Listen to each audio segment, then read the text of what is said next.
کہ چلو بھیڑ لگی ہے، میں ذرا بھیڑ میں دیکھوں تو کیا ہو رہا ہے۔ جیسے ہی وہ جوان بھیڑ کی طرف گیا تو کیا دیکھا، ایک شمع روشن ہے، ایک شمع روشن ہے اور ارد گرد پروانے منڈلا رہے ہیں، پروانوں کا ہجوم ہے۔ اللہ اکبر۔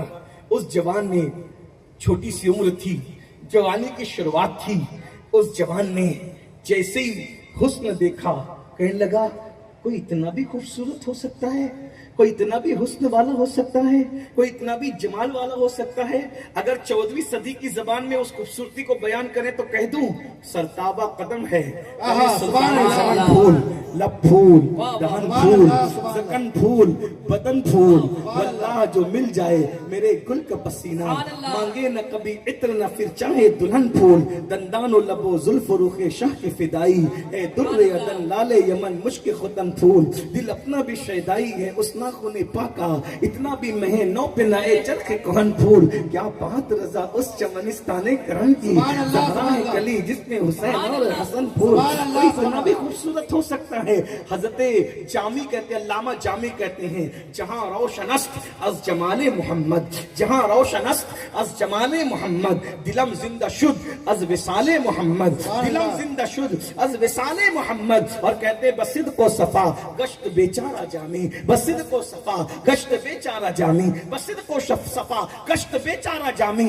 غلام غلامان آل محمد۔ جامی کہتے ہیں آیات قرآن اب رویت، تفسیر قرآن گے سویت، روئے تو قرآن ماں ایمات ہوئی ایمات ہوئی۔ اور اللہ اکبر، حضرت امیر خسرو نے کہا تھا نمی دانم چھ منزل بود شب جائے کے من بودم، بہر سرخ سے بسمل بود شب جائے کے من بودم، پری پیکر نگارے سر و قد لالا رخسارے، صداقہ آفت دل بود شب جائے کے من بودم۔ اور اللہ حضرت حسان ابن ثابت نے کہا تھا وَأَحْسَى مِن كَلَمْ تَرَقَّتُ عَيْنِي وَأَجْمَلَ مِن كَلَمْ تَلِيدِ النِّسَاء خُلِقْتَ مُبَرَّعًا مِن كُلِّ عَيْبٍ كَأَنَّكَ قَدْ خُلِقْتَ كَمَا تَشَاءُ۔ اللہ اکبر۔ دیکھنے والا دیکھ کر کہتا ہے کوئی اتنا بھی خوبصورت ہو سکتا ہے، یہ کون ہے؟ لوگوں بتاؤ یہ کون ہے؟ پروانوں کی طرح منڈلانے والوں بتاؤ تو صحیح یہ شمع روشن کون ہے؟ اللہ اکبر۔ محمد شمع محفل بود شب جائے کے من بودم، محمد شمع محفل بود شب جائے کے من بودم۔ اللہ اکبر۔ کسی کہنے والے نے کہا انہیں نہیں جانتے، یہ آمنہ کے لال ہے، یہ عبداللہ کا لگت جگر ہے،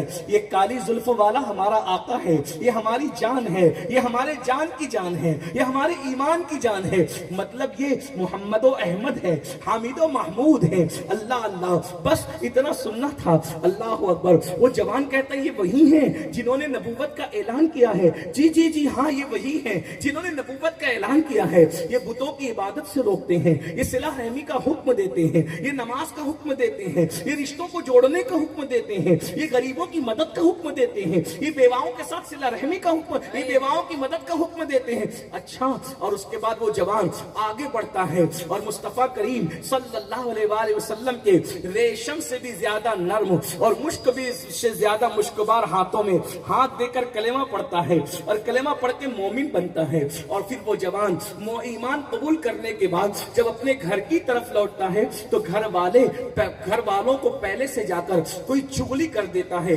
دیکھو دیکھو تمہارا بچہ جو ہے وہ مرتد ہو گیا ہے، محمد کے ہاتھ پر وہ جو ہے کلمہ پڑھ کے معاذ اللہ مرتد ہو گیا ہے۔ جیسے ہی اس جوان کا نام تاریخ میں عبداللہ بتایا جاتا ہے، میں اس تاریخ کے واقعے کو اپنے الفاظ کے جامع میں پیش کر رہا ہوں۔ اس جوان کا نام عبداللہ بتایا جاتا ہے۔ عبداللہ کے گھر پہ عبداللہ کے پہنچنے سے پہلے کوئی چگل خور چگلی کرتا ہے اور چگلی کرنے کے بعد کہتا ہے تمہارا بیٹا معاذ اللہ مرتد ہو گیا۔ جب عبداللہ کے گھر پہ بات پہنچی، عبداللہ کے گھر بات پہلے پہنچی، عبداللہ بعد میں پہنچے۔ عبداللہ پہنچتے ہیں، ان کا چچا نے پرورش کی تھی، باپ کا انتقال ہو گیا تھا، بیوہ ماں چچا کے جو ہے وہ مرہون رہنے منت تھی، چچا کے احسان تلے دبے ہوئی تھی۔ تو چچا جو ہے کہتا ہے میں نے سنا ہے عبداللہ تم مرتد ہو گئے۔ ایک بات یاد رکھنا میرے جوانوں، اچھی طرح یاد رکھنا، عشق مصطفیٰ انسان کو بزدل نہیں رہنے دیتا، عشق مصطفیٰ انسان کو طاقتور بنا دیتا ہے۔ اس لیے دنیا تمہیں عاشق رسول بننے نہیں دینا چاہتی،